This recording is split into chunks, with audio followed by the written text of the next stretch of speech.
Olá você, tudo bem? Eu sou o Augusto Mota e você está na Seção 4. E sabe quando você está assistindo Dragon Ball e espera que algo aconteça, mas o criador quebra totalmente as suas expectativas e você pensa, poxa, por que ele não fez assim? Ou por que esse final não aconteceu dessa forma? Seria bem mais da hora. E aí eu pensei, e se alguns momentos de Dragon Ball tivessem terminado de uma forma completamente diferente? Bom, nesse vídeo, galera, eu irei listar os 5 momentos que eu gostaria que acontecessem, mas não rolou. Se já curtiu, deixa o like, se inscreva no canal, então se liga aí. Como tu sabe, o final de Dragon Ball Z não foi conclusivo. Ficaram, galera, algumas pontas soltas e com a ideia de que a história continuaria algum dia. Só que o Akira criou uma expectativa muito grande sobre um personagem, o Ubi. Tu deve lembrar que o Ubi é a reencarnação do Kid Buu. Ele nasceu de um desejo pessoal do Goku que ele retornasse como uma pessoa boa. Espero que renasça como uma boa pessoa. Estarei te esperando para lutarmos. Após a morte do vilão com aquela belíssima Genkidama, a história pula para 10 anos. Goku participa do 28º torneio e, como esperado, galera, ele encontra e luta com o garoto. E esse combate, como tu bem sabe, não teve um vencedor, porque o Goku resolve interromper e convida o garoto para treiná-lo, deixando aí uma sensação muito clara. Esse garoto vai ser importante no futuro. E fazia sentido. Ubi tinha, galera, um potencial absurdo e ainda recebeu a atenção do próprio Goku, ou seja, o Saiyajin viu nele o que não enxergava nos seus próprios filhos. E isso criou, pelo menos em mim, uma expectativa enorme sobre o personagem. A ideia parecia muito ser uma passagem de bastão.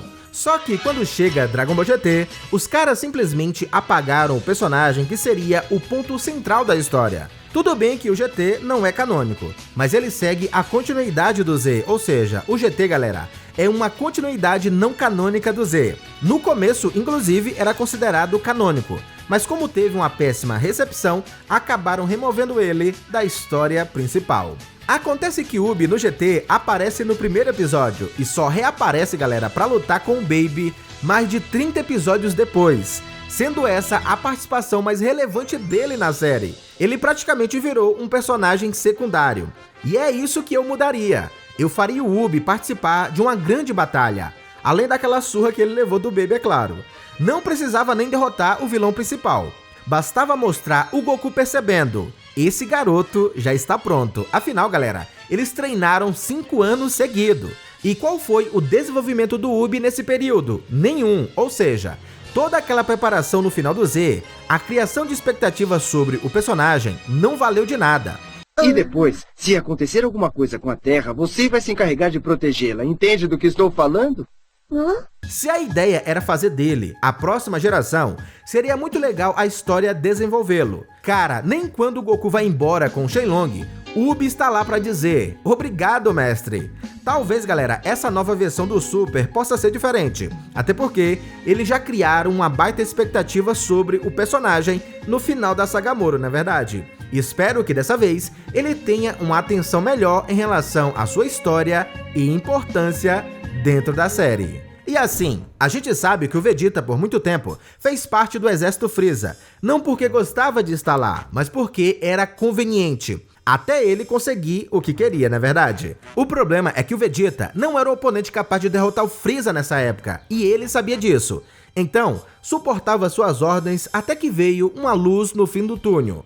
Ao saber das esferas, galera, Vegeta tem uma brilhante ideia, que não era tão brilhante assim: ter a vida eterna. Mal sabia ele que, se isso acontecesse de verdade, Vegeta apenas apanharia eternamente. Mas tudo bem, que bom que isso não aconteceu, na verdade. Mas a ideia do Vegeta com a vida eterna era derrotar o Freeza. Esse era o sonho da vida dele, pois na cabeça do Vegeta, a lagartixa era o único capaz de impedir os seus planos.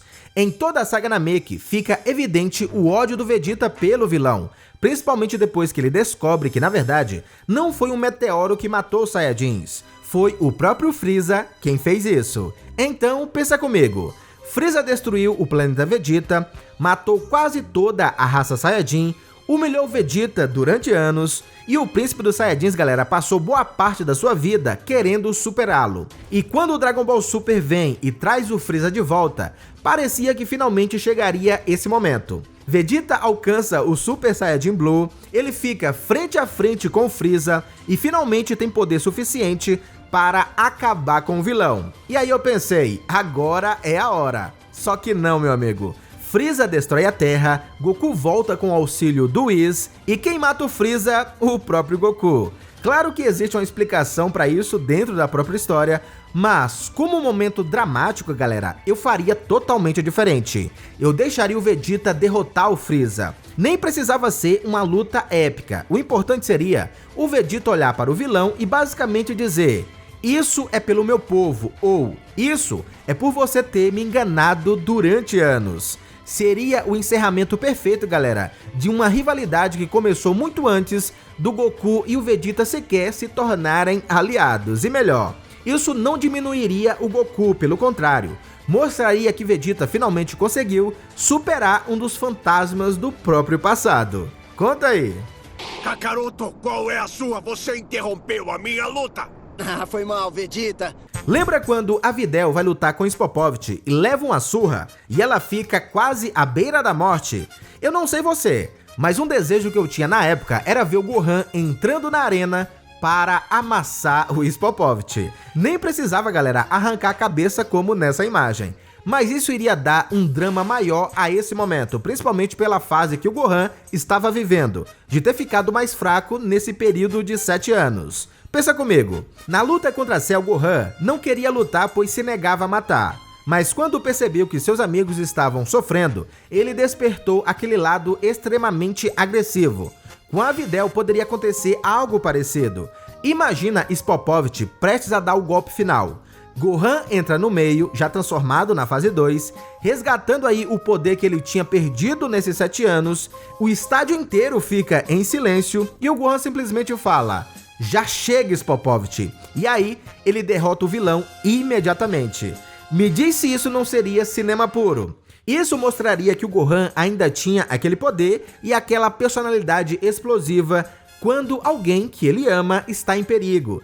E faria também com que a relação entre ele e a Videl começasse de uma maneira mais forte, digamos assim. Seria quase como um não bata na minha buma, não é verdade? Iríamos lembrar e comentar desse momento até hoje. E aí tu pode até dizer: ah, Augusto, mas se não fosse dessa forma, os vilões não roubariam o poder do Saiyajin e a história mudaria. Cara, existia N formas deles descobrirem o esconderijo de Babidi. Essa ideia do Kaioshin foi a mais idiota possível, até porque ele entregou de bandeja o poder necessário para Majin Buu despertar. Ou seja, o Kaioshin diz: vamos impedir que Majin Buu desperte. E a solução que ele traz: entregue a energia do Gohan para o vilão. E ainda recebe o título de divindade. Vai entender. Cara, quando o Trunks volta 20 anos na saga dos androides para entregar o remédio do Goku e avisar sobre os androides, vimos uma baita evolução do personagem, principalmente no seu poder. Antes, ele mal conseguia lutar com 17 e com a 18, mas no final da saga ele faz isso com extrema facilidade, ou seja, o ciclo se fechou perfeitamente.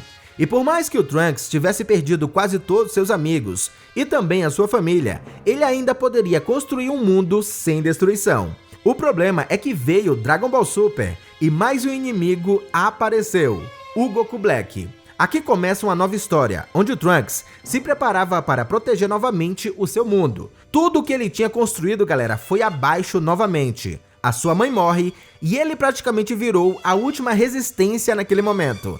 A história parecia estar preparando o Trunks para finalmente se tornar o grande herói dessa saga.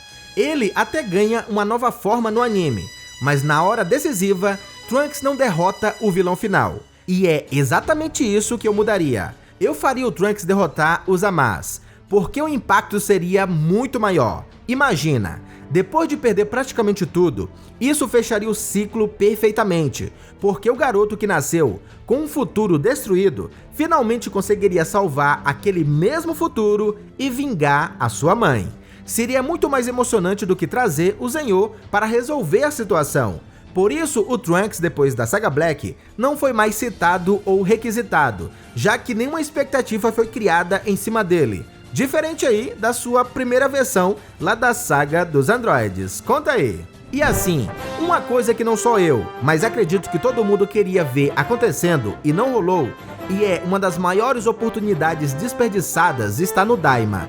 Se tu assistiu, deve lembrar que no episódio 4, Goku, Kaioshin e Glório chegam numa lojinha que vendia vários tipos de insetos medicinais, cada um com uma função diferente. Alguns serviam para curar os ferimentos, outros para recuperar energia, enfim.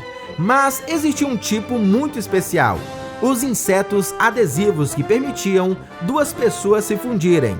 A ideia não era nova, afinal, fusão é algo que existe na série, mas o conceito é totalmente interessante, e tudo caminhava para isso acontecer em algum momento. Mas nada, galera. O anime apresentou uma nova maneira de criar fusões, mostrou que ela poderia produzir guerreiros extremamente poderosos e simplesmente nunca utilizou. O Daima tinha uma oportunidade perfeita para brincar com isso, porque a série já estava trabalhando com uma ideia diferente daquilo que já conhecíamos. Os personagens estavam menores, existiam novas regras, novos inimigos, um ambiente totalmente novo. A série, galera, nos fez acreditar que, no último instante, rolaria essa fusão. O elemento surpresa que talvez salvaria a história. Afinal, Dragon Ball sempre funcionou muito bem quando pega uma coisa que já conhecemos e faz algo totalmente diferente com ela. E talvez a fusão com insetos tivesse um impacto até maior que a fase 4. Eu, assim como muitos, gostaria de ter visto acontecendo, mas só ficou na nossa imaginação, infelizmente. E eu sempre fico me perguntando, e se tivesse acontecido? Agora eu quero saber de você. Qual desses finais você gostaria de ter visto em Dragon Ball? E principalmente, qual outro momento você acha que deveria ter terminado de uma maneira completamente diferente? Quem sabe eu faço uma parte 2. E claro, se curtiu, deixa o like. E mais uma vez, muito obrigado você que ficou até aqui. Um grande abraço, falou, valeu e até o próximo vídeo. Fui!